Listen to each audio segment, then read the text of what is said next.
1 Pierre. Lecture des chapitres 1 à 5. Photos et prise de son, le Nouveau Testament.blogspot.com. Jésus est en vie. Abonnez-vous. Pierre, apôtre de Jésus-Christ, à ceux qui sont étrangers et dispersés dans le Pont, la Galatie, la Cappadoce, l'Asie et la Bithynie, Et qui sont élus selon la prescience de Dieu le Père, par la sanctification de l'Esprit, afin qu'ils deviennent obéissants, et qu'ils participent à l'aspersion du sang de Jésus-Christ, que la grâce et la paix vous soient multipliées. Béni soit Dieu, le Père de notre Seigneur Jésus-Christ, qui, selon sa grande miséricorde, nous a régénérés, pour une espérance vivante, par la résurrection de Jésus-Christ d'entre les morts.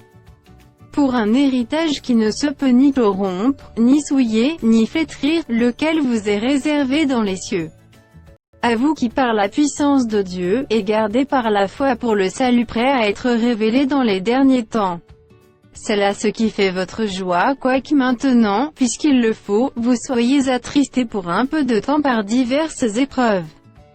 Afin que l'épreuve de votre foi, plus précieuse que l'or périssable, qui cependant est éprouvé par le feu, ait pour résultat la louange, la gloire et l'honneur, lorsque Jésus-Christ apparaîtra. Lui que vous aimez sans l'avoir vu, tant qui vous croyez sans le voir encore, vous réjouissant d'une joie ineffable et glorieuse. Parce que vous obtiendrez le salut de vos âmes pour prix de votre foi.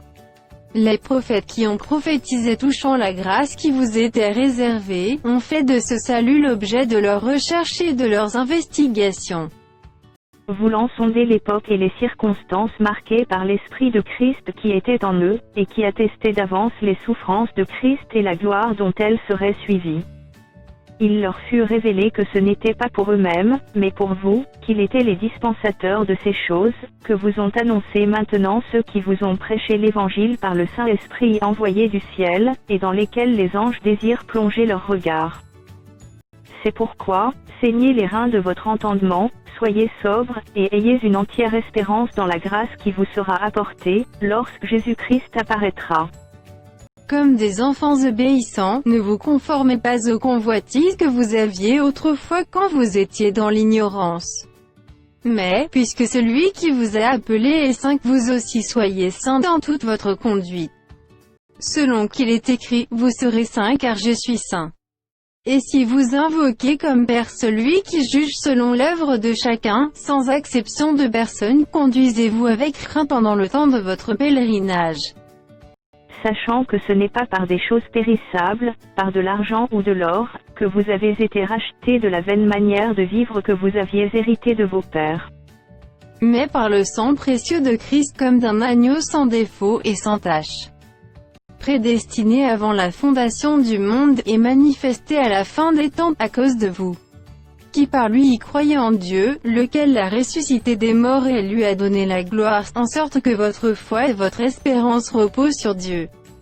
Ayant purifié vos âmes en obéissant à la vérité pour avoir un amour fraternel sincère, aimez-vous ardemment les uns les autres, de tout votre cœur. Puisque vous avez été régénérés, non par une semence corruptible, mais par une semence incorruptible, par la parole vivante et permanente de Dieu. Car toute chair est comme l'herbe, et toute sa gloire comme la fleur de l'herbe. L'herbe sèche et la fleur tombe. Mais la parole du Seigneur demeure éternellement. Et cette parole est celle qui vous a été annoncée par l'Évangile. Rejetant donc toute malice et toute truc, la dissimulation, l'envie, et toute médisance. Désirez comme des enfants nouveau-nés, le lait spirituel et pur, afin que par lui vous croissiez pour le salut. Si vous avez goûté que le Seigneur est bon, approchez-vous de lui, pierre vivante, rejetée par les hommes, mais choisie et précieuse devant Dieu. Et vous-même, comme des pierres vivantes, édifiez-vous pour former une maison spirituelle, un saint sacerdoce, afin d'offrir des victimes spirituelles, agréables à Dieu par Jésus-Christ. Car il est dit dans l'Écriture, « Voici, je mets en Sion une pierre angulaire, choisie précieuse, et celui qui croit en elle ne sera point confus. » L'honneur est donc pour vous qui y croyez. Mais, pour les incrédules, la pierre qu'ont rejetée ceux qui bâtissaient est devenue la principale de l'angle. et une pierre d'achoppement et un rocher de scandale. Ils s'y heurtent pour n'avoir pas cru à la parole, et c'est à cela qu'ils sont destinés. Vous, au contraire, vous êtes une race élue, un sacerdoce royal, une nation sainte, un peuple acquis, afin que vous annonciez les vertus de celui qui vous a appelé des ténèbres à son admirable lumière. Vous qui autrefois n'étiez pas un peuple et qui maintenant êtes le peuple de Dieu, vous qui n'aviez pas obtenu miséricorde, et qui maintenant avez obtenu miséricorde. Bien-aimés, je vous exhorte comme étrangers et voyageurs sur la terre, à vous abstenir des convoitises charnelles qui font la guerre à l'âme. Ayez au milieu des païens une bonne conduite, afin que, là même où ils vous calomnient comme si vous étiez des malfaiteurs, ils remarquent vos bonnes œuvres, et glorifient Dieu, au jour où il les visitera. Soyez soumis, à cause du Seigneur, à toute autorité établie parmi les hommes, soit au roi comme souverain, soit au gouverneur comme envoyé par lui pour punir les malfaiteurs et pour approuver les gens de bien. Car c'est la volonté de Dieu qu'en pratiquant le bien vous réduisiez au silence les hommes ignorants et insensés. Étant libres, sans faire de la liberté un voile qui couvre la méchanceté, mais agissant comme des serviteurs de Dieu. Honorez tout le monde, aimez les frères, craignez Dieu, honorez le roi. Serviteurs, soyez soumis en toute crainte à vos maîtres, non seulement à ceux qui sont bons et doux, mais aussi à ceux qui sont d'un caractère difficile. Car c'est une grâce que de supporter des afflictions par motif de conscience envers Dieu, quand on souffre injustement. En effet, quelle gloire y a-t-il à supporter de mauvais traitements pour avoir commis des fautes? Mais si vous supportez la souffrance lorsque vous faites ce qui est bien, c'est une grâce devant Dieu. Et c'est à cela que vous avez été appelés parce que Christ aussi a souffert pour vous, vous laissant un exemple, afin que vous suiviez cette race. Lui qui n'a point commis de péché, et dans la bouche duquel il ne s'est point trouvé de fraude. Lui qui, injurié, ne rendait point d'injures, maltraité, ne faisait point de menaces, mais s'en remettait à celui qui juge justement. Lui qui a porté lui-même nos péchés en son corps sur le bois, afin que mort au péché nous vivions pour la justice, lui par les meurtrissures duquel vous avez été guéris. Car vous étiez comme des brebis errantes. Mais maintenant vous êtes retournés vers le pasteur et le gardien de vos âmes. Femmes, soyez de même soumises à vos maris, afin que, si quelques-uns n'obéissent point à la parole, ils soient gagnés sans parole par la conduite de leurs femmes. En voyant votre manière de vivre chaste et réservée. Ayez, non cette parure extérieure qui consiste dans les cheveux tressés, les ornements d'or, ou les habits qu'on revêt. Mais la parure intérieure est cachée dans le cœur, la pureté incorruptible d'un esprit doux et paisible, qui est d'un grand prix devant Dieu. Ainsi se paraient autrefois les saintes femmes qui espéraient en Dieu, soumises à leur mari. Comme Sarah qui obéissait à Abraham et l'appelait son Seigneur. C'est d'elle que vous êtes devenues les filles, en faisant ce qui est bien, sans vous laisser troubler par aucune crainte. Marie, montrez à votre tour de la sagesse dans vos rapports avec vos femmes, comme avec un sexe plus faible, honorez-les, comme devant aussi hériter avec vous de la grâce de la vie. Qu'il en soit ainsi, afin que rien ne vienne faire obstacle à vos prières. Enfin, soyez tous animés des mêmes pensées et des mêmes sentiments pleins d'amour fraternel, de compassion, d'humilité. Ne rendez point mal pour mal, ou injure pour injure, bénissez, au contraire car c'est à cela que vous avez été appelés, afin d'hériter la bénédiction. Si quelqu'un, en effet, veut aimer la vie et voir des jours heureux, qu'il préserve sa langue du mal et ses lèvres des paroles trompeuses.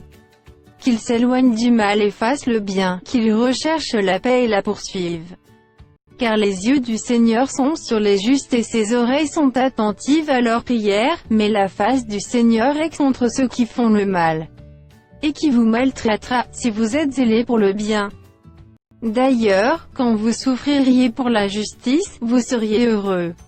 N'ayez de aucune crainte et ne soyez pas troublés. Mais sanctifiez dans vos cœurs Christ le Seigneur, étant toujours prêt à vous défendre, avec douceur et respect, devant quiconque vous demande raison de l'espérance qui est en vous. et ayant une bonne conscience, afin que, là même où ils vous calomnient comme si vous étiez des malfaiteurs, ceux qui décrient votre bonne conduite en Christ soient couverts de confusion. Car il vaut mieux souffrir, si telle est la volonté de Dieu, en faisant le bien qu'en faisant le mal. Christ aussi a souffert une fois pour les péchés, lui juste pour des injustes, afin de nous amener à Dieu, ayant été mis à mort quant à la chair, mais ayant été rendu vivant quant à l'esprit. Dans lequel aussi il est allé prêcher aux esprits en prison, qui autrefois avaient été incrédules, lorsque la patience de Dieu se prolongeait, au jour de Noé, pendant la construction de l'arche, dans laquelle un petit nombre de personnes, c'est-à-dire 8, furent sauvées à travers l'eau. Cette eau était une figure du baptême, qui n'est pas la purification des souillures du corps, mais l'engagement d'une bonne conscience envers Dieu, et qui maintenant vous sauve, vous aussi, par la résurrection de Jésus-Christ, qui est à la droite de Dieu, depuis qu'il est allé au ciel, et que les anges, les autorités et les puissances, lui ont été soumis. Ainsi donc, Christ ayant souffert dans la chair, vous aussi armez-vous de la même pensée. Car celui qui a souffert dans la chair en a fini avec le péché, afin de vivre, non plus selon les convoitises des hommes, mais selon la volonté de Dieu, pendant le temps qui lui reste à vivre dans la chair. C'est assez, en effet, d'avoir dans le temps passé accompli la volonté des païens, en marchant dans la dissolution, les convoitises, l'ivrognerie, les excès du manger et du boire, et les idolâtries criminelles. Aussi trouve-t-il étrange que vous ne vous précipitiez pas avec eux dans le même débordement de débauche, et ils vous calomnient. Ils rendront compte à celui qui est prêt à juger les vivants et les morts. Car l'évangile a été aussi annoncé aux morts, afin que, après avoir été jugés comme les hommes quant à la chair, ils vivent selon Dieu quant à l'esprit. La fin de toute chose est proche. Soyez donc sages et sobres, pour vaquer à la prière. Avant tout, ayez les uns pour les autres une ardente charité, car la charité couvre une multitude de péchés. Exercez l'hospitalité les uns envers les autres, sans murmure, comme de bons dispensateurs des diverses grâces de Dieu, que chacun de vous mette au service des autres le don qu'il a reçu. Si quelqu'un parle, que ce soit comme annonçant les oracles de Dieu, si quelqu'un remplit un ministère, qu'il le remplisse selon la force que Dieu communique, afin qu'en toute chose Dieu soit glorifié par Jésus-Christ, à qui appartiennent la gloire et la puissance, au siècle des siècles. Amen. Bien-aimés, ne soyez pas surpris comme d'une chose étrange qui vous arrive, de la fournaise qui est au milieu de vous pour vous éprouver. Réjouissez-vous, au contraire, de la part que vous avez aux souffrances de Christ, afin que vous soyez aussi dans la joie et dans l'allégresse lorsque sa gloire apparaîtra. Si vous êtes outragés pour le nom de Christ, vous êtes heureux parce que l'Esprit de gloire, l'Esprit de Dieu, repose sur vous. Que nul de vous, en effet, ne souffre comme meurtrier, ou voleur, ou malfaiteur, ou comme s'ingérant dans les affaires d'autrui. Mais si quelqu'un souffre comme chrétien, qu'il n'en ait point honte, et que plutôt il glorifie Dieu à cause de ce nom. Car c'est le moment où le jugement va commencer par la maison de Dieu. Or, si c'est par nous qu'il commence, quelle sera la fin de ceux qui n'obéissent pas à l'évangile de Dieu? Et si le juste se sauve avec peine, que deviendront l'impie et le pécheur? Ainsi que ceux qui souffrent selon la volonté de Dieu remettent leurs âmes au fidèle Créateur, en faisant ce qui est bien. Voici les exhortations que j'adresse aux anciens qui sont parmi vous, anciens comme eux, témoins des souffrances de Christ, et participants de la gloire qui doit être manifestée. Paissez le troupeau de Dieu qui est sous votre garde, non par contrainte, mais volontairement, selon Dieu, non pour un gain sordide, mais avec dévouement. Non comme dominant sur ceux qui vous sont échus en partage, mais en étant les modèles du troupeau. Et lorsque le souverain pasteur paraîtra, vous obtiendrez la couronne incorruptible de la gloire. De même, vous qui êtes jeunes, soyez soumis aux anciens. Et tous dans vos rapports mutuels, revêtez-vous d'humilité, car Dieu résiste aux orgueilleux, mais il fait grâce aux humbles. Humiliez-vous donc sous la puissante main de Dieu, afin qu'il vous élève au temps convenable. Et déchargez-vous sur lui de tous vos soucis, car lui-même prend soin de vous. Soyez sobre, veillez. Votre adversaire, le diable, rôde comme un lion rugissant, cherchant qui il dévorera. Résistez-lui avec une foi ferme, sachant que les mêmes souffrances sont imposées à vos frères dans le monde. Le Dieu de toute grâce, qui vous a appelé en Jésus-Christ à sa gloire éternelle, après que vous aurez souffert un peu de temps, vous perfectionnera lui-même, vous affermira, vous fortifiera, vous rendra inébranlable. À lui soit la puissance au siècle des siècles. Amen. C'est par Sylvain, qui est à mes yeux un frère fidèle, que je vous écris ce peu de mots, pour vous exhorter et pour vous attester que la grâce de Dieu à laquelle vous êtes attachés est la véritable. L'Église des élus qui est à Babylone vous salue, ainsi que Marc, mon fils. Saluez-vous les uns les autres par un baiser d'affection. Que la paix soit avec vous tous qui êtes en Christ. 2 Pierre. Lecture des chapitres 1 à 3. Photo et prise de son, le Nouveau Testament.blogspot.com.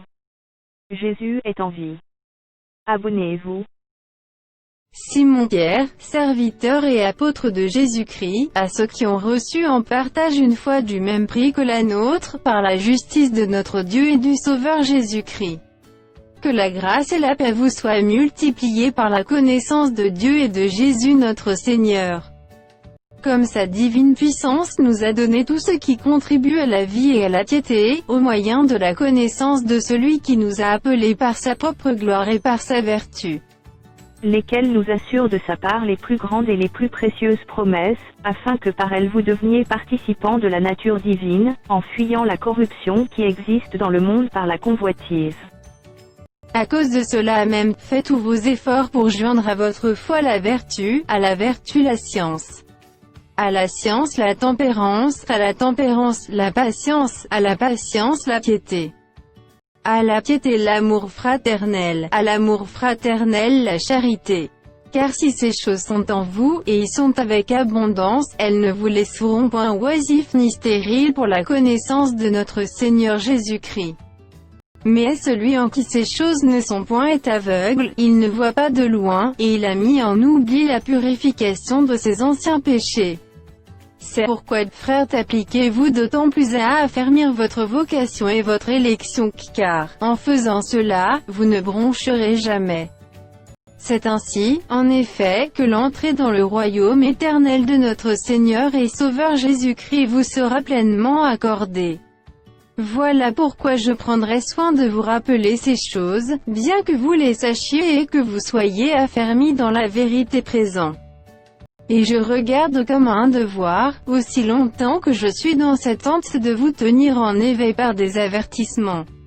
Car je sais que je la quitterai subitement, ainsi que notre Seigneur Jésus-Christ me l'a fait connaître. Mais j'aurai soin qu'après mon départ vous puissiez toujours vous souvenir de ces choses. Ce n'est pas, en effet, en suivant des fables habilement conçues, que nous vous avons fait connaître la puissance et l'avènement de notre Seigneur Jésus-Christ, mais c'est comme ayant vu sa majesté de nos propres yeux. Car il a reçu de Dieu le Père honneur et gloire, quand la gloire magnifique lui fit entendre une voix qui disait, « Celui-ci est mon Fils bien-aimé, en qui j'ai mis toute mon affection. » Et nous avons entendu cette voix venant du ciel, lorsque nous étions avec lui sur la sainte montagne.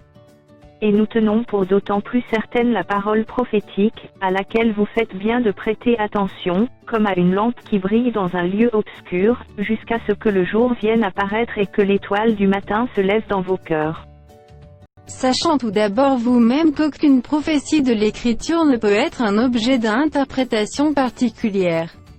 Car ce n'est pas par une volonté d'homme qu'une prophétie a jamais été apportée, mais c'est poussé par le Saint-Esprit que des hommes ont parlé de la part de Dieu.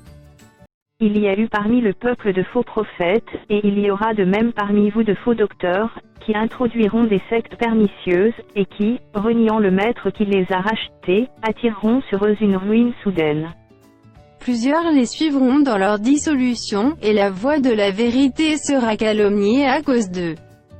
Par cupidité, ils trafiqueront de vous au moyen de paroles trompeuses que menace depuis longtemps la condamnation, et dont la ruine ne sommeille point. Car, si Dieu n'a pas épargné les anges qui ont péché, mais s'il les a précipités dans les abîmes de ténèbres et les réserve pour le jugement.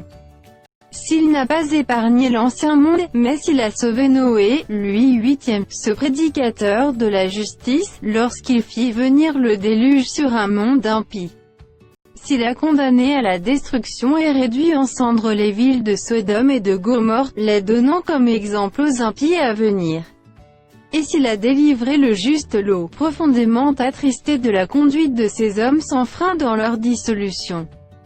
Car ce juste qui habitait au milieu d'eux tourmentait journellement son âme juste à cause de ce qu'il voyait et entendait de leurs œuvres criminelles. Le Seigneur sait délivrer de l'épreuve les hommes pieux, et réserver les injustes pour être punis au jour du jugement. Ceux surtout qui vont après la chair dans un désir d'impureté et qui méprisent l'autorité. Audacieux et arrogants, ils ne craignent pas d'injurier les gloires. Tandis que les anges, supérieurs en force et en puissance, ne portent pas contre elles de jugement injurieux devant le Seigneur. Mais eux, semblables à des brutes qui s'abandonnent à leur penchant naturel et qui sont nées pour être prises et détruites, ils parlent d'une manière injurieuse de ceux qui l'ignorent, et ils périront par leur propre corruption, recevant ainsi le salaire de leur iniquité. Ils trouvent leur délice à se livrer au plaisir en plein jour, hommes tarés et souillés, ils se délectent dans leur tromperie, en faisant bonne chère avec vous. Ils ont les yeux pleins d'adultère et insatiables de péché, ils amorcent les âmes mal affermies, ils ont le cœur exercé à la cupidité, ce sont des enfants de malédiction. Après avoir quitté le droit chemin, ils se sont égarés en suivant la voie de Balaam, fils de Bosor qui aima le salaire de l'iniquité. Mais qui fut repris pour sa transgression, une ânesse muette, faisant entendre une voix d'homme, arrêta la démence du prophète. Ces gens-là sont des fontaines sans eau, des nuées que chasse un tourbillon, l'obscurité des ténèbres leur est réservée. Avec des discours enflés de vanité, ils amorcent par les convoitises de la chair, par les dissolutions, ceux qui viennent à peine d'échapper aux hommes qui vivent dans l'égarement. Ils leur promettent la liberté, quand ils sont eux-mêmes esclaves de la corruption, car chacun est esclave de ce qui a triomphé de lui. En effet, si, après s'être retirés des souillures du monde, par la connaissance du Seigneur et Sauveur Jésus-Christ, ils s'y engagent de nouveau et sont vaincus, leur dernière condition est pire que la première. Car mieux valait pour eux n'avoir pas connu la voie de la justice que de se détourner, après l'avoir connu, du saint commandement qui leur avait été donné. Il leur est arrivé ce que dit un proverbe vrai, le chien est retourné à ce qu'il avait vomi, et la truie l'avait s'évautré dans le bourbier. Voici déjà, bien-aimés, la seconde lettre que je vous écris. Dans l'une et dans l'autre je cherche à éveiller par des avertissements votre saine intelligence, afin que vous vous souveniez des choses annoncées d'avance par les saints prophètes et du commandement du Seigneur et Sauveur, enseigné par vos apôtres. Sachant avant tout que, dans les derniers jours, il viendra des moqueurs avec leur raillerie, marchant selon leur propre convoitise, et disant, où est la promesse de son avènement? Car, depuis que les pères sont morts, tout demeure comme dès le commencement de la création. Ils veulent ignorer, en effet, que des cieux existèrent autrefois par la parole de Dieu, de même qu'une terre tirée de l'eau est formée au moyen de l'eau. Et que par ces choses le monde alors périt, submergé par l'eau. Tandis que par la même parole, les cieux et la terre d'à présent sont gardés et réservés pour le feu pour le jour du jugement et de la ruine des hommes impies. Mais il est une chose, bien-aimés, que vous ne devez pas ignorer, c'est que, devant le Seigneur, un jour est comme 1000 ans, et 1000 ans sont comme un jour. Le Seigneur ne tarde pas dans l'accomplissement de la promesse, comme quelques-uns le croient, mais il use de patience envers vous, ne voulant pas qu'aucun périsse, mais voulant que tous arrivent à la repentance. Le jour du Seigneur viendra comme un voleur, en ce jour, les cieux passeront avec fracas, les éléments embrasés se dissoudront, et la terre avec les œuvres qu'elle renferme sera consumée. Puisque donc toutes ces choses doivent se dissoudre, quelles ne doivent pas être la sainteté de votre conduite et votre piété. Tandis que vous attendez et hâtez l'avènement du jour de Dieu, à cause duquel les cieux enflammés se dissoudront et les éléments embrasés se fondront. Mais nous attendons, selon sa promesse, de nouveaux cieux et une nouvelle terre, où la justice habitera. C'est pourquoi, bien-aimés, en attendant ces choses, appliquez-vous à être trouvés par lui sans tache et irrépréhensibles dans la paix. Croyez que la patience de notre Seigneur est votre salut, comme notre bien-aimé frère Paul vous l'a aussi écrit, selon la sagesse qui lui a été donnée. C'est ce qu'il fait dans toutes les lettres, où il parle de ces choses, dans lesquelles il y a des points difficiles à comprendre, dont les personnes ignorantes et mal affermies tordent le sens, comme celui des autres Écritures, pour leur propre ruine. Vous donc, bien-aimés qui êtes avertis, mettez-vous sur vos gardes, de peur qu'entraînés par l'égarement des impies, vous ne veniez à déchoir de votre fermeté. Mais croissez dans la grâce et dans la connaissance de notre Seigneur et Sauveur Jésus-Christ. À lui soit la gloire, maintenant et pour l'éternité. Amen.